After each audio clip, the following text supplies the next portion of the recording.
Hello friends. तो आज का हमारा जो न्यू टॉपिक है वो हिमाचल की झीलों के बारे में होगा। तो बिना टाइम वेस्ट किए स्टार्ट करते हैं। जो पहली हमारी झील है वो खजियार झील है, जो कि चंबा जिला में पड़ती है और 1951 मीटर इसकी समुद्र तल से ऊंचाई है। तो आपको पता होगा कि जो खजियार है उसको मिनी स्विट्ज़रलैंड के नाम से भी जाना जाता है।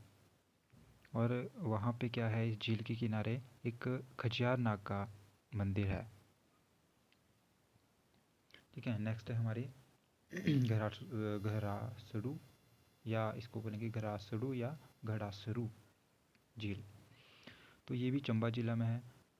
3505 इसकी समुद्र तल से ऊंचाई है। और इस झील के किनारे माँ काली का मंदिर बना हुआ है। नेक्स्ट है लामा झील। तो ये लामा जो झील है ये चंबा जिला में ही है और 3962 इसका जो ऊंचाई है समुद्र तल से। और इस झील को आपने याद रखना है कि इस झील को 7 झीलों का समूह भी कहते हैं। नेक्स्ट है मणिमहेश। मणिमहेश झील ये भी काफ़ी प्रसिद्ध है और चंबा जिला की ही झील है। इसकी है 3950 समुद्र तल से हाइट। और यह जो झील है कैलाश चोटी की तलहटी में स्थित है। और अगस्त सितंबर में हर साल यहाँ पे मणिमहेश यात्रा का आयोजन किया जाता है।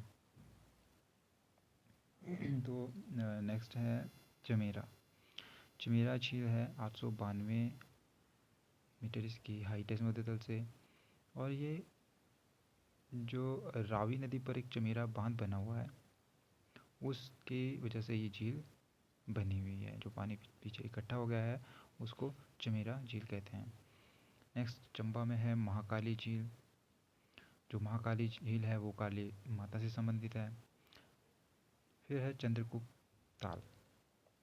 तो चंद्रगुप्त ताल भी चंबा में है। और ये जो झील है चंद्रगुप्त ताल जो है ये पूरे साल बर्फ़ से ढकी रहती है। और गर्मियों में क्या होता है कि इस झील में बर्फ़ के जो टापू होते हैं वो तैरते हुए दिखते हैं।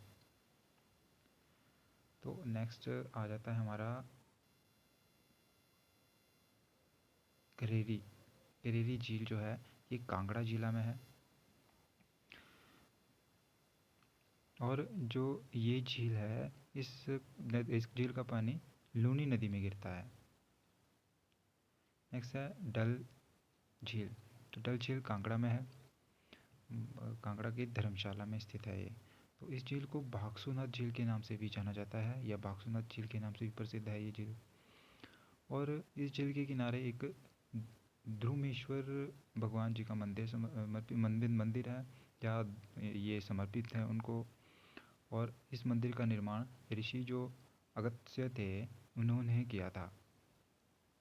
और यहाँ पर अष्टमी के दिन मेला भी लगता है। राधा अष्टमी जिस दिन होती है तो राधा अष्टमी मेला यहाँ पे लगता है। नेक्स्ट है पोंग झील या पोंग डैम भी इसको कहते हैं। तो ये कांगड़ा में है। इस डैम का जो निर्माण या इस झील का निर्माण व्यास नदी पर जो पोंग बांध बना है उसके कारण इस झील का निर्माण हुआ है। और झील की जो लंबाई है, पोंग झील की जो लंबाई है 42 किलोमीटर है। और 1983 में वन्य जीव अभ्यारण्य घोषित किया गया था इसको। और इस झील को महाराणा प्रताप झील के नाम से भी जाना जाता है। और ये फ्रेंड्स हमारी वेटलैंड साइट भी है ये झील में, आर्द्र भूमि जिसको कहते हैं। तो रिवाल्सर झील। ये जो रिवाल्सर झील है ये मंडी में है। और इसमें जो जो झील है इसकी जो विशेषता है वो है कि यहाँ पे तैरते हुए टापू यहाँ पे बहुत दिखाई देते हैं। तैरते टापू के लिए प्रसिद्ध है। और क्या है, यहाँ पे बौद्ध धर्म के लोग भी यहाँ पे आते हैं। और बौद्ध धर्म के जो लोग हैं इस झील को पद्माकन के नाम से जानते हैं। वो जो ऋषि लोमश थे यहाँ शिव की आराधना की थी उन्होंने। और जो बौद्ध भिक्षु थे पद्मसंभव, उन्होंने वो भी इस स्थान से जुड़े हुए थे। और 1685 में यहाँ गुरु गोविंद सिंह जी भी आए थे। इसलिए क्या है कि ये स्थान बौद्धों के लिए, हिंदुओं के लिए और सिखों के लिए पूजनीय है। फिर पराशर झील हमारी छूट गई थी। पराशर झील भी मंडी में है और इस झील के किनारे पराशर ऋषि जी का मंदिर बना है और इस झील में एक टापू स्थित है। नेक्स्ट आ गया हमारा कुमारवाह झील। तो कुमारवाह झील या कमरूनाग झील भी कहते हैं इसको, तो ये मंडी में है।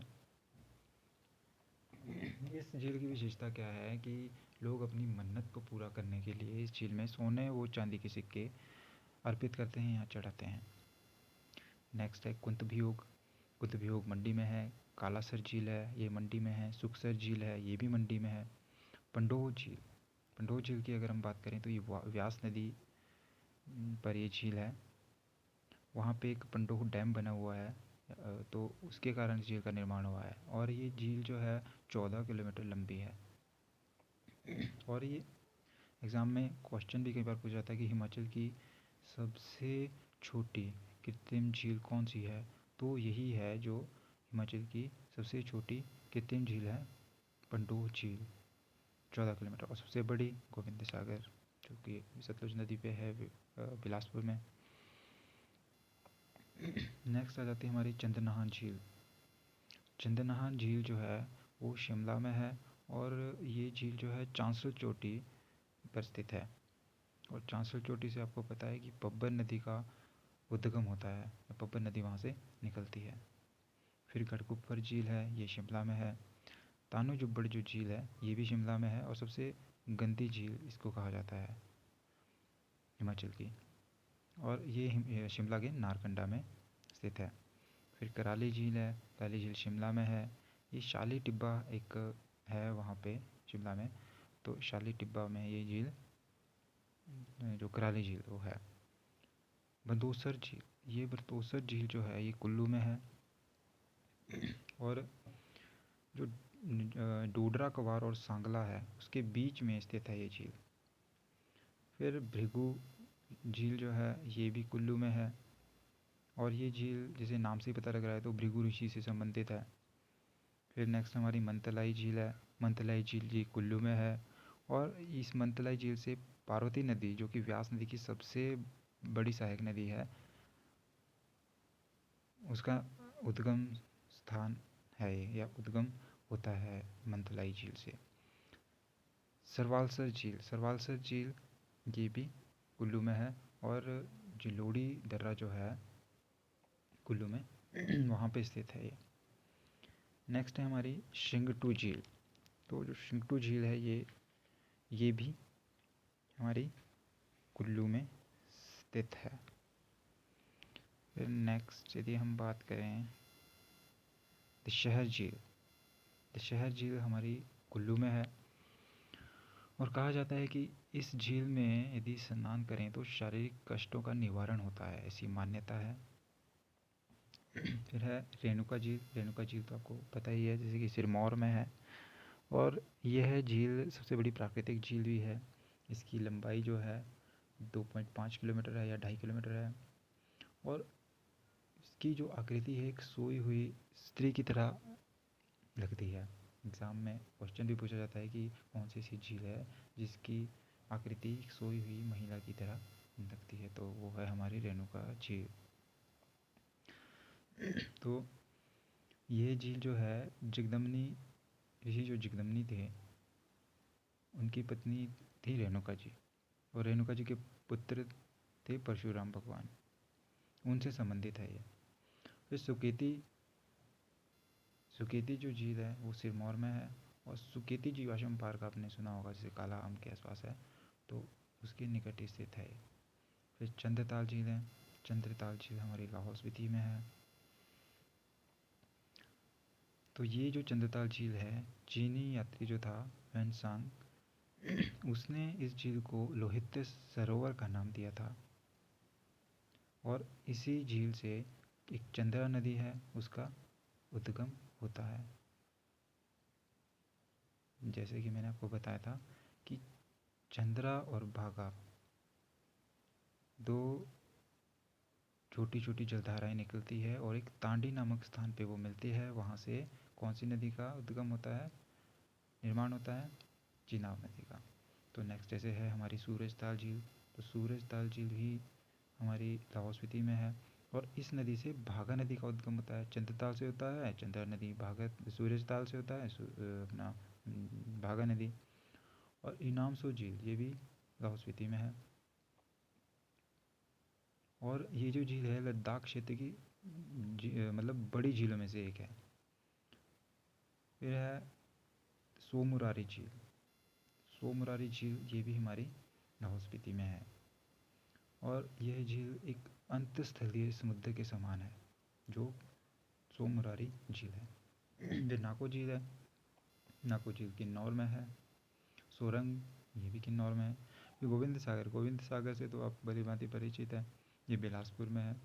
तो ये सबसे बड़ी मानव निर्मित झील भी है और इसकी लंबाई जो है 88 किलोमीटर है। और इसका क्षेत्रफल की अगर हम बात करें तो 168 वर्ग किलोमीटर इसका क्षेत्रफल है। और इस झील का जो निर्माण है सतलुज नदी पर हुआ है। जो भाखड़ा बांध उस नदी पर बना है, उसके कारण पीछे जो जल भराव हो गया है, उस कारण से इस झील का निर्माण हो गया है। तो ये आज का जो हमारा टॉपिक था, ये हिमाचल प्रदेश की झीलें हमने पढ़ी। तो नेक्स्ट टॉपिक के साथ जल्द मिलते हैं, तब तक के लिए धन्यवाद।